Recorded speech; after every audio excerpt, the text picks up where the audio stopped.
Wij zijn in detail 4-5 maanden hiermee bezig. Op allerlei niveaus, allerlei activiteiten.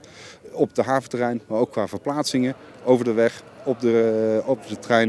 We hebben een primeur hier, omdat we met binnenvaartschepen zitten. Ook voor ons een heleboel nieuwe zaken die we goed moeten bekijken. Maar daarvoor waren we al bezig in grote lijnen.